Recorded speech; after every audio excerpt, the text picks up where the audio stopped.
상생의 순서는 목화, 토금수인데 얘기하기 편하게 하기 위해서 수, 목화, 토금으로 할게요. 결국 어디서 시작하든지 뭐 여환무단이라고 그러죠. 동글배기가 이 반직가락이 끝이 없듯이 이렇게 돌아가면 수부터 할게요. 수.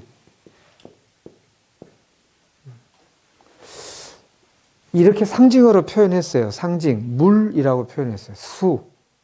우리가 마시는 물을 포함하고 그 외에도 많은 것을 축약하는 단어, 그걸 뭐 함의라고 그러죠. 이렇게 포함하는 뜻이 여러 가지가 있는데요.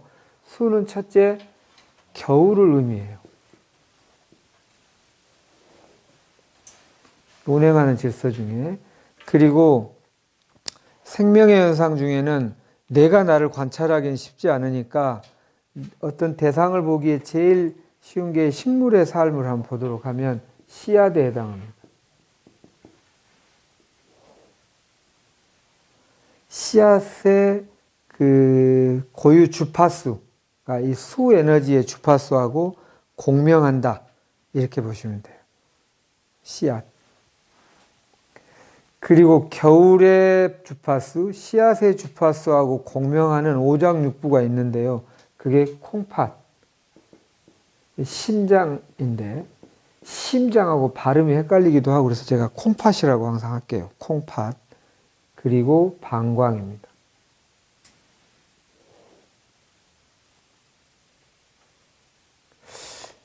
그런데 콩팥이 생김새가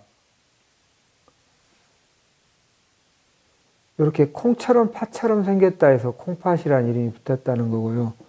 콩팥이 씨앗입니다. 그리고 한의학에서는 우리 얼굴에도 그런 상징이 다 만들어져 있는데 귀를 콩팥의 건강도로 봅니다. 귀가 콩처럼 팥처럼 생겼잖아요. 귀 모양하고 비슷하죠. 네, 그렇습니다. 그래서 겨울은 에너지의 특징은 차갑습니다. 한하다 이렇게 표현하죠. 그래서 우리가 뭐 뜨거운 거 만졌다가 얼른 귀를 만지잖아요. 다른 데는 좀 열이 나도 귀는 늦게까지 차갑고 서늘함을 유지하는 곳이라고 되어 있어요. 뜨거운 것만 이렇게 하는 이유가.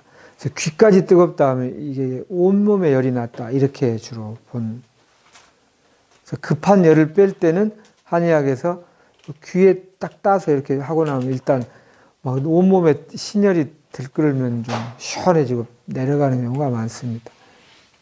그런 이치로 만들어져 있다. 생김새가 이미 상징으로 보여주고 있다. 이제 그렇습니다. 차갑다. 그리고 아까 제가 주파수, 파동이라고 했는데 주파수, 파동을 우리가 느끼는 게 우리 보통 평범한 사람은 소리로 느끼죠. 막 아 하고 이게 주파수가 다르다 이거 정도는 느껴요. 근데 색깔도 주파수라는 거는 우리 보통 사람의 눈으로는 안 느껴지지만 뭐 과학의 천재들이 다 많이 밝혀놓은 거잖아요. 그죠? 빨주노초 파남보 순으로 주파수가 빨리 뛰는 거잖아요. 빨간색이 만약 이렇게 뛰는 거라면 파란색은 좀 더 이렇게 움직이는 파동이 그렇게 색깔이 보인다는 거죠. 자, 소리로는 고요하고 신비한 느낌의 음색. 소리에 색깔이 없지만 꼭 색깔이 있는 듯 하다는 음색이라고 표현하잖아요. 이런 게 수에너지하고 공명하는 어떤 파동입니다. 그리고 색깔은 검은색입니다. 흑색. 검은색 파장이 이 에너지하고 공명한다는 뜻입니다.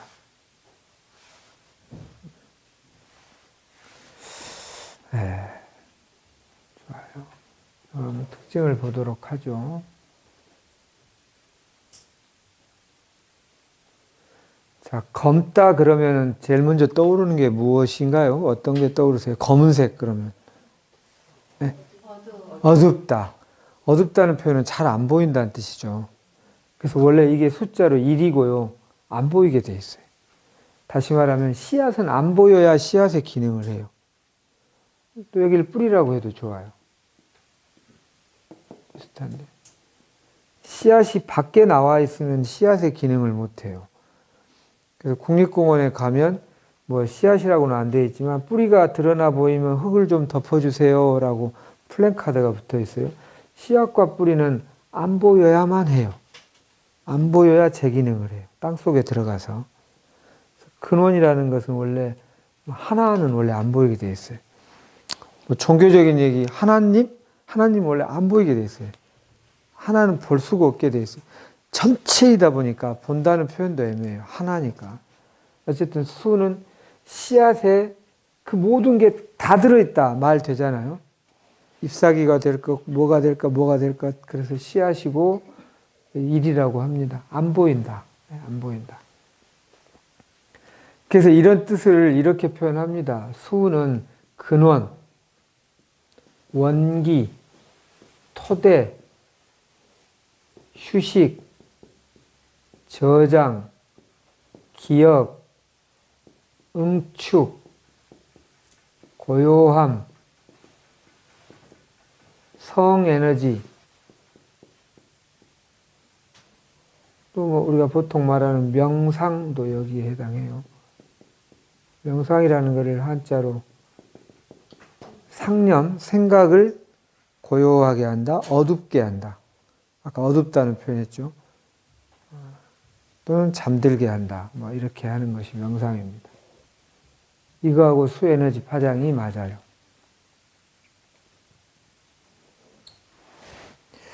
그리고 이게 장부로는 콩팥이고요. 우리 몸의 구조물에서는 뼈예요. 뼈. 지금 이 원리로 보면 가장 근원이고 가장 그 씨앗 같은 역할 이렇게 하는 걸 우리가 보통 뭐를 하려면 집을 지으려면 또는 무슨 일을 하려면 우선 뼈대부터 세우고라고 하잖아요. 최초의 토대가 되는 거를 뭐 조소 같은 거 할 때 뼈대를 이렇게 세운 다음에 거기에 막 진흙 붙이고 이렇게 하잖아요. 가장 속에 근간이 되는 근원이 되는 걸 뼈라 하고요. 뼈 속에 있는 골수도 해당합니다. 제일 속에 있잖아요. 가장 깊이 들어있는 거잖아요. 두개골도 뼈고 두개골 안에 있는 골수 안에 속하다 할 수 있죠. 뇌수, 뇌도 수로 봅니다.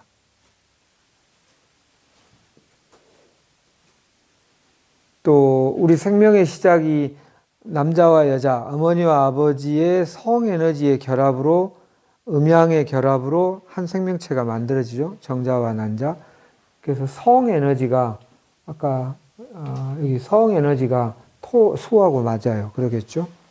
그래서 뼈, 골수, 뇌수 또 뭐가 있겠습니까? 뭐 정자 이런 거 이게 다 여기 있습니다. 그래서 이게 만약에 수 에너지가 부족해서 생기는 질병을 대표적으로 골수 부족도 있고요. 뼈가 성장이 잘 안 될 수도 있어요. 골다공증도 여기에 해당하고요. 키가 안 큰다는 말은 뼈가 안 자란다는 게 키가 안 큰 거죠. 그러니까 성장 지연도 있고요. 뇌는 기억을 담당하죠. 기억력 저하, 치매, 건망증 이런 것도 해당하고요. 성기능 장애, 불임, 이런 것.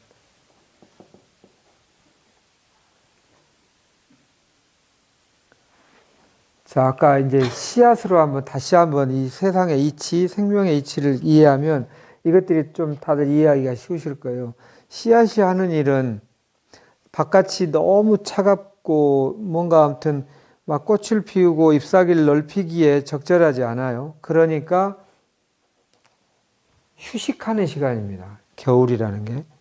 땅속에 들어가서 휴식하는데 어떻게 하냐면 본인에게 있는 유전자 앞으로 상황이 좋아지면 나와서 펼칠 수 있는 여러 가지 핵심 노하우, 그 뭐 핵심 유전자라고 하겠습니다.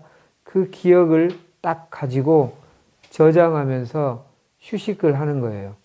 그런데 그때 응축을 해서, 응축이란 말은 나무가 막 이렇게 2m, 뭐 풀이 막 이렇게 있다 합시다. 풀이 막 큰 게 있다 합시다. 이거를 씨앗도 이렇게 커가지고 저장하지 않고 1mm짜리에다가 이렇게 그냥 응축한다는 뜻입니다. 씨앗은 그게 효용이 있죠. 뭔가 저장하려고 할 때 크기를 최대한 줄일 수만 있다면. 그래서 응축이라고 하는 어떤 에너지, 벡터라고 그러는데 에너지의 방향성이 생기는 것이 수에너지입니다. 그게 씨앗이니까 지금 이런 말이 그대로 들어가는 거예요. 그러니까 기억력하고 수는 연관이 돼요. 뭔가를 꼭 필요한 것을 딱 가지고 있는 힘, 그게 수에너지이고 그게 장부로는 콩팥과 방광액이고 이런 구조물로 조금 더 구체화된 구조물로 보면 뼈, 골수, 내수, 정자 이런 것들입니다. 우리가 정자를 씨앗이라고 말하잖아요. 우리 애가 공부를 못하는 건 씨가 문제야, 뭐 밭이 문제야, 뭐 이런 얘기를 하는데 이렇게 합니다.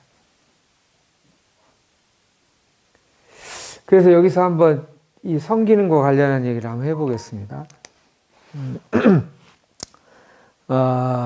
씨앗은 기본적으로 차갑게 보관해야 그 다음에 수확도 늘어나고 병충해도 줄어든다고 되어 있습니다. 그래서 백합을 하는 원예 하시는 분들 말에 하면 백합은 이렇게 구근이라고 해서 이렇게 둥그렇게 구 모양으로 생겨 있는 뿌리가 있죠. 뿌리나 씨앗이나 같은 건데 구근을 잘 냉장고에 잘 보관하고 차갑게 보관할수록 그 다음에 수확이 1.5배에서 2배까지도 난다고 하더라고요. 씨앗은 차갑게 보관해야 합니다. 벽시도 그런다고 합니다. 차갑게 잘 보관해야 되고 우리 인간의 씨앗인 정자도 그러합니다. 차가워야 됩니다. 그래서 인간의 씨앗인 정자를 보관하는 곳이 고환이잖아요. 남성의 고환은 다른 복강 안의 온도보다는 최소 2, 3도 정도 낮아야만 돼요. 차가워야만 됩니다. 안 그러면 정자 상태가 굉장히 나빠지고 숫자도 줄어들고 활동도도 떨어지고 그렇습니다. 그러면 불임의 원인이기도 하고 정력 부족의 원인이기도 됩니다. 그래서 예전에 우리 속담에 사내아이 불알은 얼려서 키워라 이런 표현이 있어요. 좀 불알은 좀 시원해야 됩니다. 안 그러고 거기를 따뜻하게 만든다 지나치게 그러면 문제가 이게 원기도 떨어지고 그렇습니다. 여기에 대해서 예전에 그것이 알고 싶다에 한 20년 전에 취재를 해서 나온 적이 있었어요. 그게 뭐냐면 속설에 운전을 직업으로 하는 분들 중에 불임이 많다. 남성 불임이 심각하다 이러면서 왜냐하면 이렇게 늘 이렇게 있으면서 이 고환 부분이 온도가 계속 올라가면서 언제 통풍을 하거나 시원할 새가 없이 계속 장거리 운전을 해야 되니까. 근데 실제로 조사를 해봤더니 40대 정도의 운전을 전문 직업으로 하는 분들에게 정자 상태가 다른 그룹에 비해서 확실히 안 좋았어요. 숫자나 활동도나. 일리가 있구나. 였는데 20대 남자 대학생들 중에도 그거보다 더 안 좋은 애들이 있어가지고 얘네들은 혹시 공통점이 있나 하고 걔네들만 모아가지고 뽑아봤더니 공통점이 나왔어요. 뭐냐면 꽉 낀 삼각 팬티하고 꽉 낀 청바지만을 주로 입는 아이들이었어요. 그게 그래서 굉장히 원기나 성기능에 영향을 미칩니다. 임신 능력이나. 우리가 모르면 아이러니하게도 그 꽉 낀 삼각 팬티하고 꽉 낀 청바지를 입으면서 굉장히 섹스 어필 하려고 입었을 것 같은데 남자답게 보이고 남성미를 내려고 실상은 남성미에 거꾸로 간다는 뜻입니다. 그러니까 이런 바지가 이게 정력 바지입니다. 네. 팬티도 최소 트렁크 같은 거를 입으시면 좋겠습니다.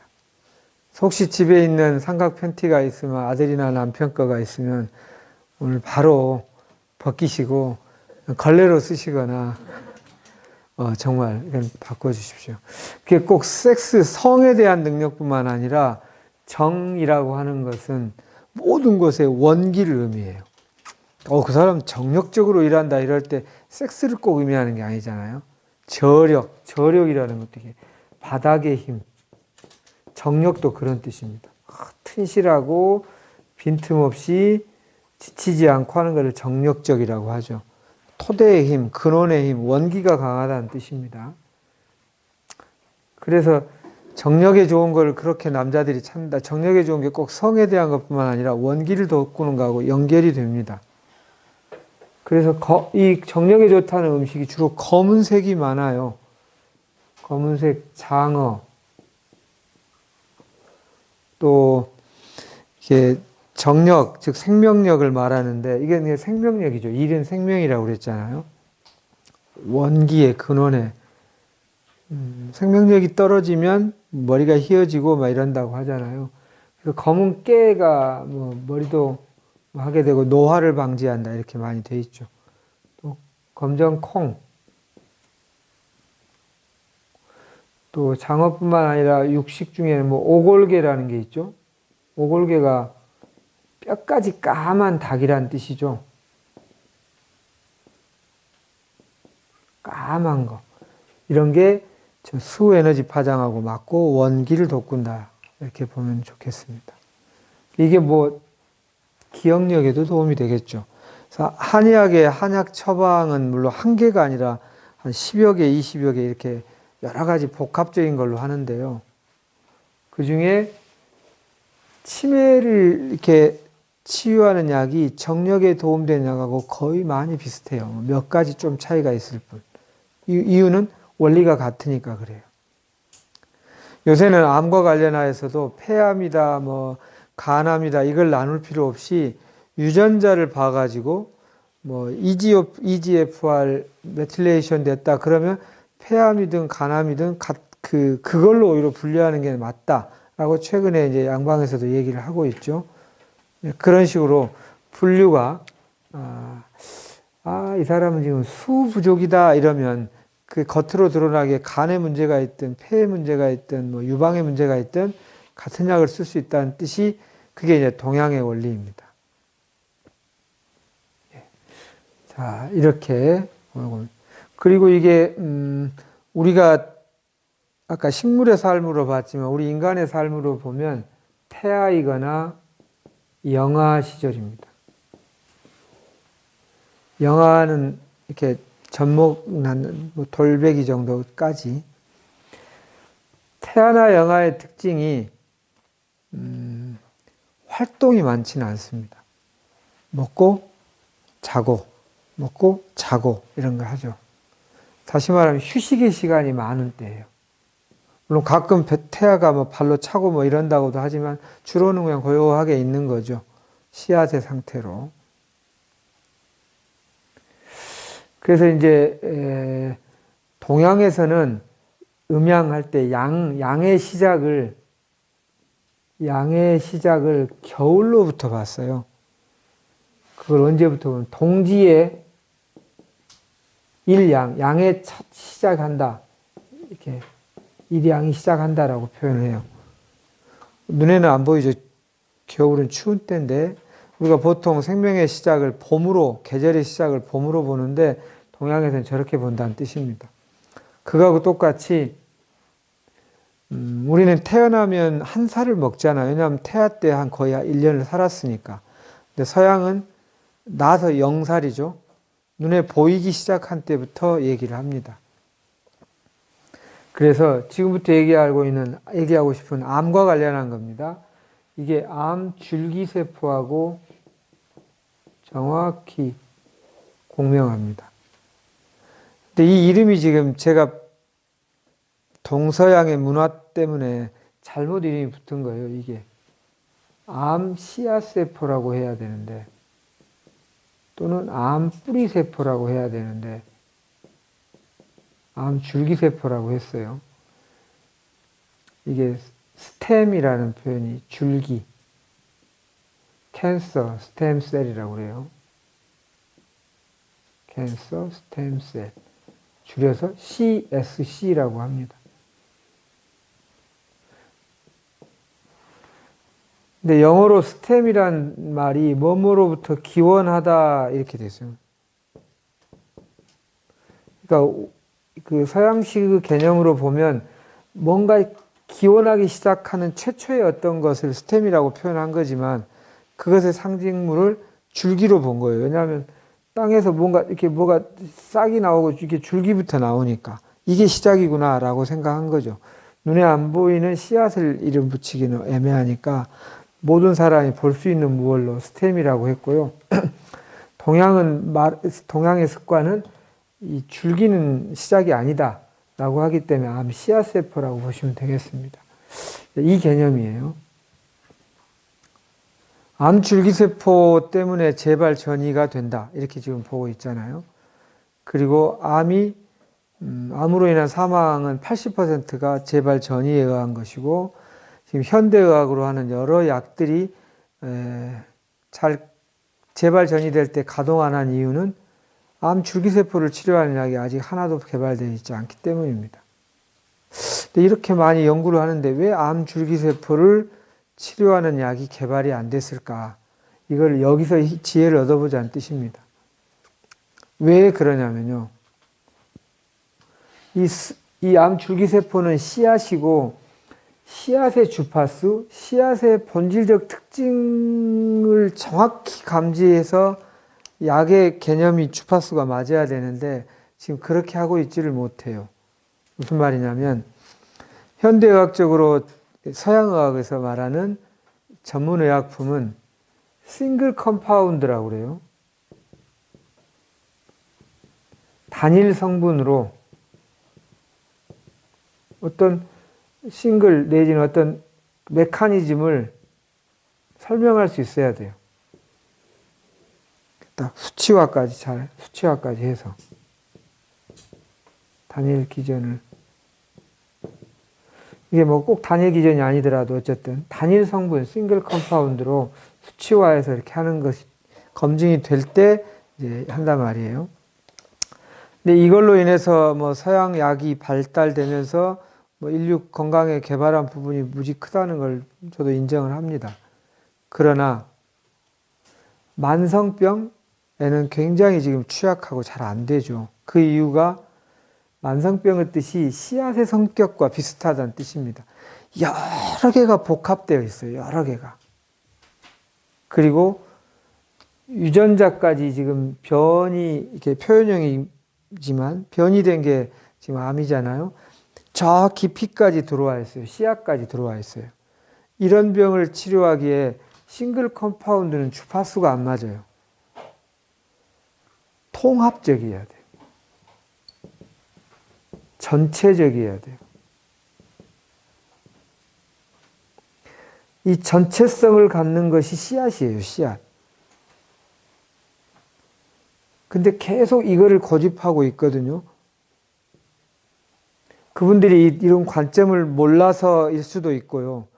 알고 있어도 뭐 안 그럴 수도 있어요. 왜 그러냐면 알고 있어도 전체를 통합하는 것은 결국 천연물이어야 되는데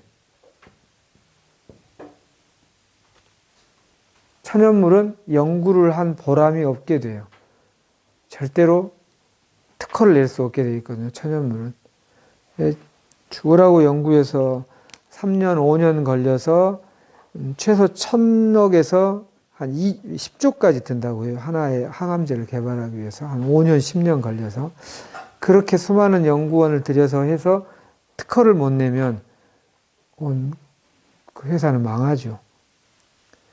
그러니까 그럴 일을 할 사설 회사는 없습니다. 정부에서 그 돈을 만들어서 하지 않은 이상. 그런데 지금 연구의 90% 이상이 전체적으로 다 이렇게 사설 기업으로 넘어갔고, 그러다 보니까 이런 것에 대하여는 관심을 기울이기가 힘듭니다.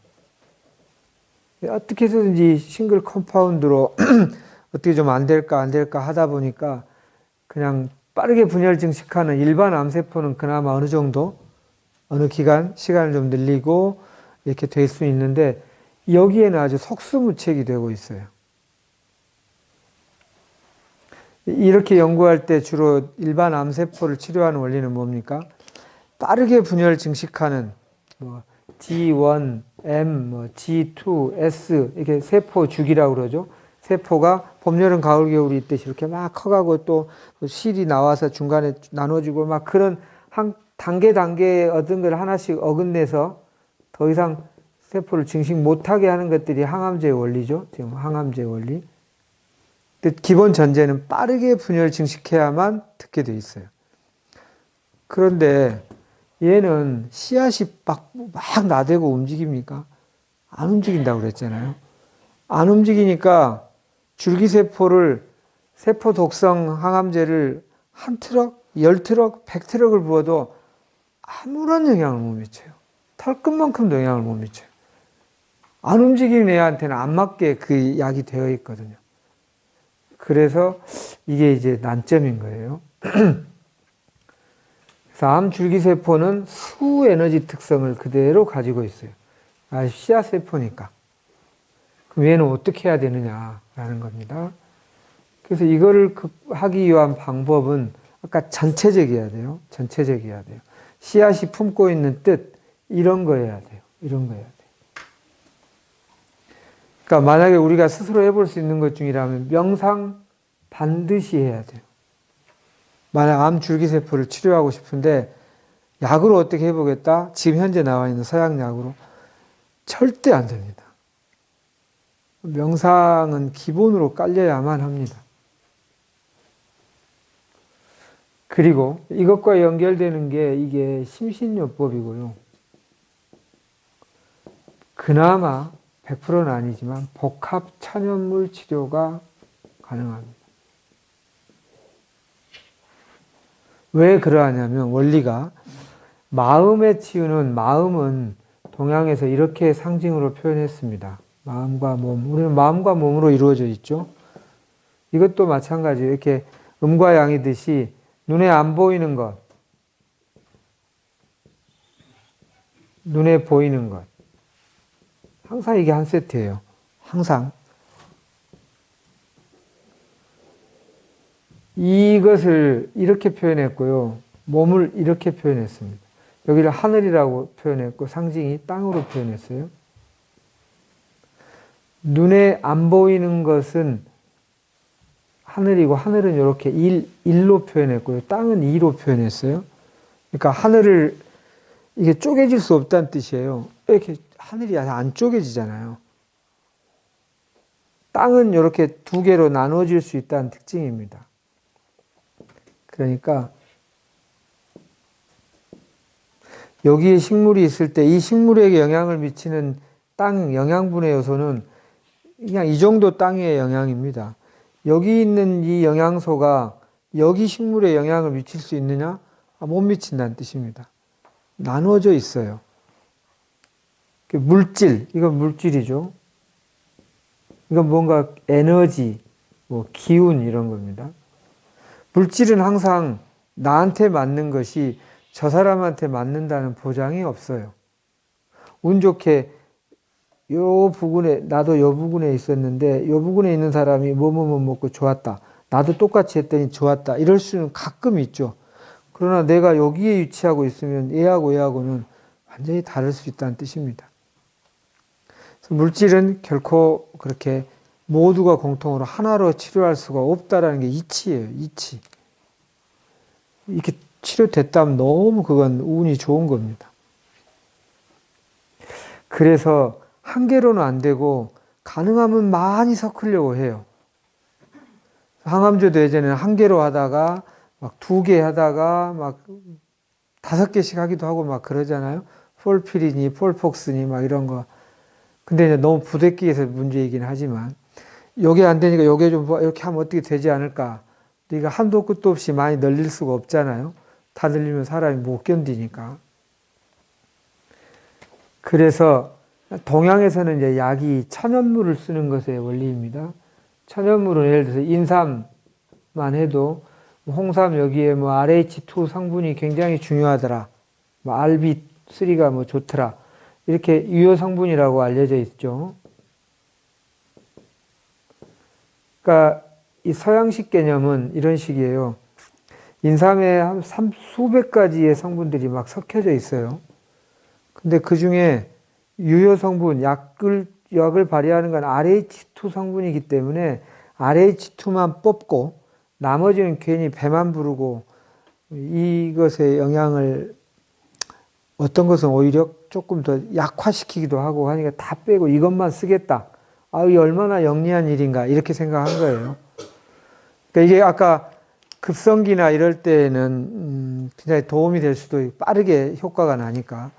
그런데 이렇게 복합적이고 종합적인 치료를 할 때는 희한하게 이게 영리한 것 같지만 잘 안 된다는 뜻입니다. 그 원리가 이 병의 본질 자체가 복합적이고 전체적이니까. 생활습관병이라고 되어 있는 거. 이 범주에 있는 것은 당연히 약으로, 이런 사약약으로 치료될 수가 없어요. 생활습관법에 들어있는 게 혹시 뭐 뭔지 아세요? 암이 생활습관병에 포함되어 있습니다. 뭐 고혈압, 당뇨, 뭐 고지혈증 뭐 등등 여러 가지가 있는데, 네. 유효 성분만 뽑아서 하는 게 이거를 그냥 man-made medicine이라고 할 수 있어요. 사람이 만든 약이다. 사람의 지혜를 막 모아서 뭐 이것도 질병의 종류에 따라서는 굉장히 현명한 효율적인 방법이 될 것입니다. 그런데 천연물은 God made medicine이라고 할 수 있어요. 신이 만든 약이다.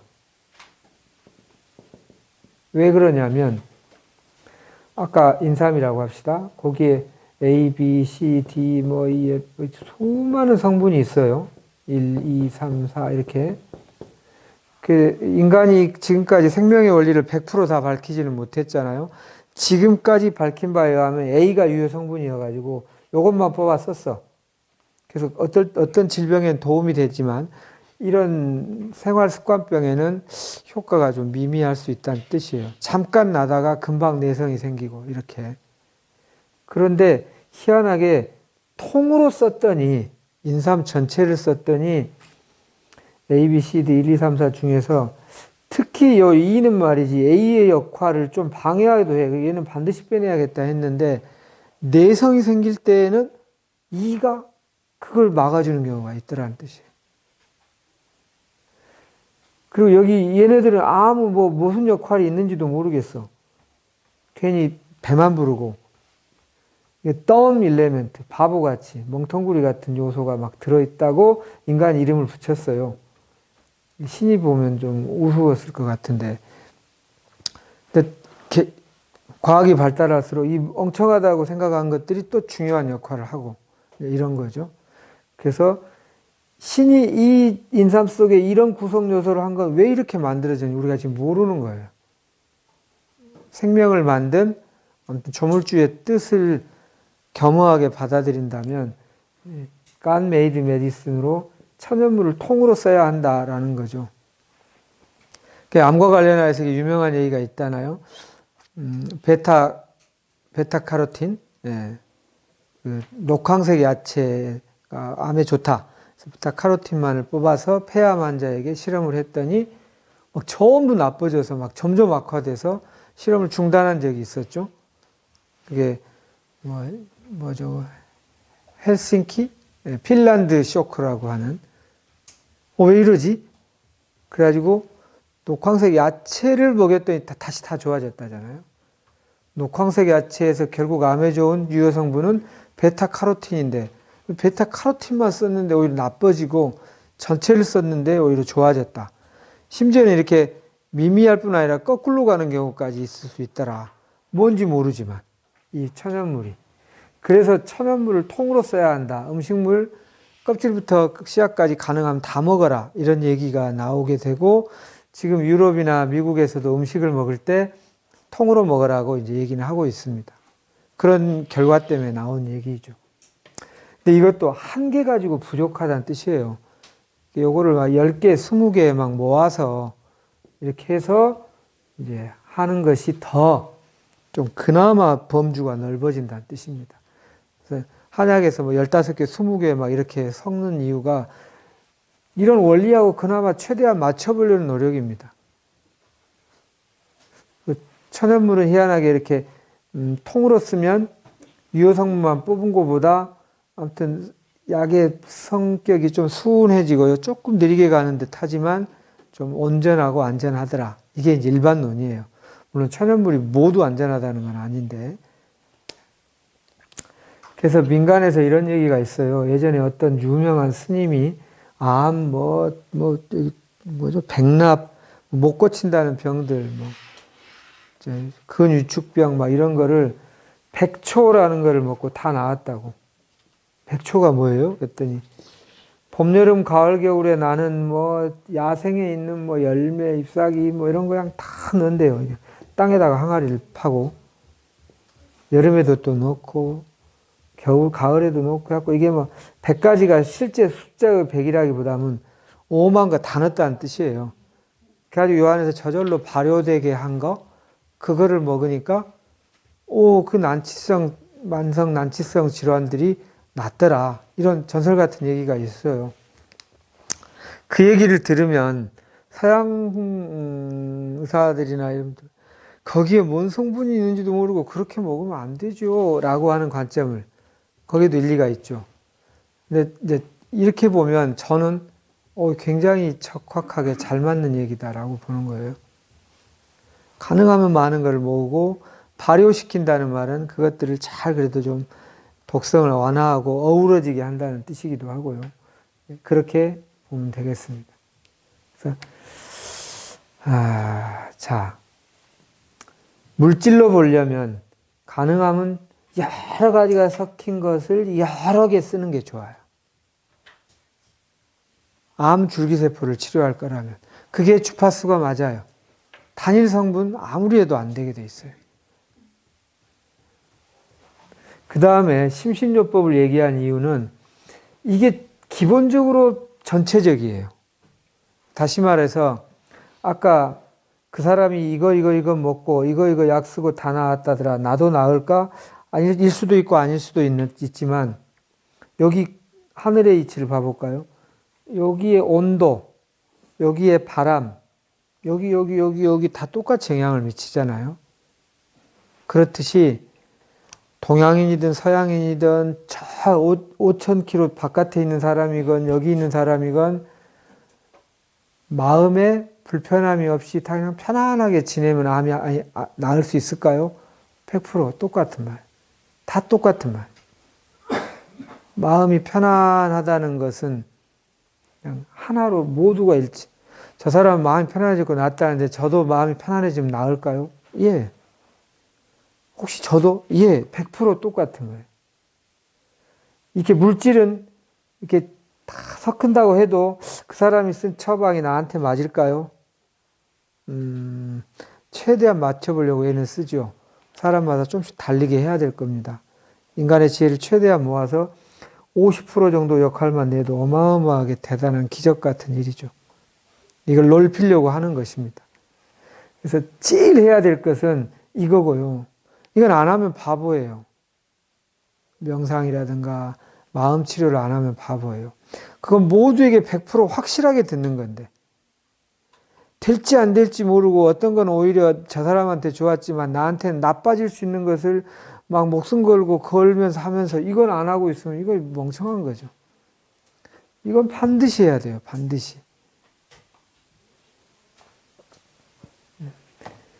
그리고 처방을 할 거라면 이런 개념으로 동양의 대사치료 이런 거는 그렇게 하는 겁니다. 나중에 그래도 이게 쪼개기를 워낙 우리가 익숙하니까 조만간 한의학적으로 대사치료를 이렇게 정리해서 이렇게 프로토콜을 만들 계획입니다. 서양 약물로도, 그래서 서양 약물도 지금 우리 병원에서 하고 있는 12개, 4개 이렇게 하잖아요. 그 정도 숫자로 어떻게든 해보는 건데, 그 하나하나들이 대부분 싱글 컴파운드죠. 그거보다 천연물로 하면 저는 더 여러모로 분자생물학적으로 나와 있는 천연물들의 논문들이 있는데, 그거를 정리해서 조만간 좀 하도록 하겠습니다. 자, 이런 원리예요. 그래서 암 줄기세포를 치료하는 원리. 왜 이게 그렇게 안 될까? 이해가 되셨는지 모르겠습니다. 이거하고 주파수를 못 맞추기 때문에 그렇습니다. 네. 그리고 이게 이제 우리가 인간이 하늘에게서 풍부받았다라고 하는 인의의 지신, 오상이라고 하죠. 오상. 5가지 항상 우리한테 있는 것 또는 떳떳한 것. 떳떳할 상, 항상상. 여기에 지혜에 해당합니다. 지혜. 지혜는 그래서 고요하게 있을 때 떠오른다고 되어 있어요. 막 부산나게 이것저것 막 자료를 모을 때라기보다는 뭔가 고요하게 텅 비운 듯이, 굳이 우리가 표현하기 어려우니까 일은 안 보이고 안 느껴지니까 그냥 텅 빈다는 표현으로 할 수밖에 없어요. 그럴 때 떠오른다. 지혜입니다. 근데 신기하게도 우리의 감정도 이게 하나씩 배속이 돼 있어요. 각 장부마다. 콩팥은 두려움을 담당한다. 공포.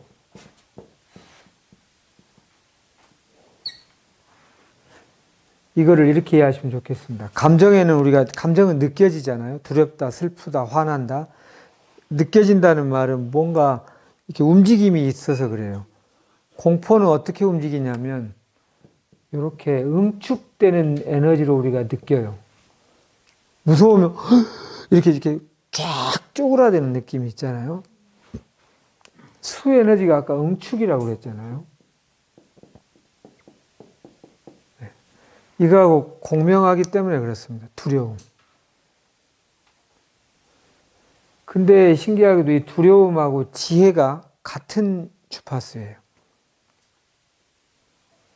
두렵다는 것은 왜 두렵냐면요. 안 보여서 두려워요. 안 보여서. 그러니까 여기 좀 제법 큰 뭐가 이게 움직여 다녀도 이 정도인데 그거보다 작고 그런데 저 안 보이는 커튼 속에서 움직이면 더 두렵죠. 안 보이니까, 까마니까.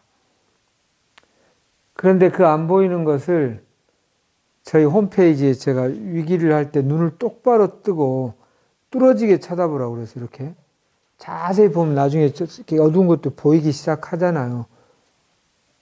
봤더니 개미 한 마리가 지나갔구나 하고 이렇게. 그래서 그 두려움을 딱 압도되거나 두려움에 이르지 않고 통과해버리면 지혜가 기다리고 있다고 돼 있어요. 그래서 영어로 fear라는 뜻이 통과하다라는 어원도 있다고 합니다.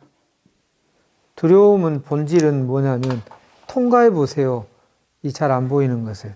그러면 그게 큰 지혜가 됩니다. 지금 암에 대해서도 뭔지 모르고 있고 어떻게 될지 모르고 이렇게 두려움에 압도되는 거예요. 안 보이니까, 모르니까. 그래서 알면 알수록 편안해지고 이완되고 이렇게 하면 되겠네 하고 흔들림 없이 갈 수가 있는데 모르면 이 사람 말에도 막 두렵고 저 사람 말에도 두렵고 흔들리고. 두려움을 압도되지 마시고 눈을 똑바로 뜨고 보시면 분명히 어두움 속에는 기회가 있어요. 어두움이 있으면 반드시 빛이 있다는 거잖아요. 그러니까 이렇게 뚫고 들어가는 게 필요합니다. 쪼그라드는 거, 응축. 자, 이런 원리를 잘 활용하는 뭐 동작 이런 것도 있고, 저희가 라이트라고 하는 프로그램이 수하고 화를 대표적으로 이렇게 조화를 이루는 프로그램인데, 암 줄기세포와 암세포 2개를 모두 다스릴 수 있는, 그 각각 하나하나를 또 이렇게 집중적으로 하는, 이걸 수 하나를 2시간 반 이렇게 하고 6주 동안에 뭐 이걸 했었는데 지금은 좀 안 하고 있습니다만은 나중에 기회가 되면 하도록 하죠. 수에 대해서도 얘기하자면 이걸만 갖고도 몇 시간을 할 수 있지만 일단 이 정도로 줄일게요. 그러니까 이번 주하고 다음 주 2주에 걸쳐서 음양호행 5개를 해야 돼서 또 한번 가보죠. 그다음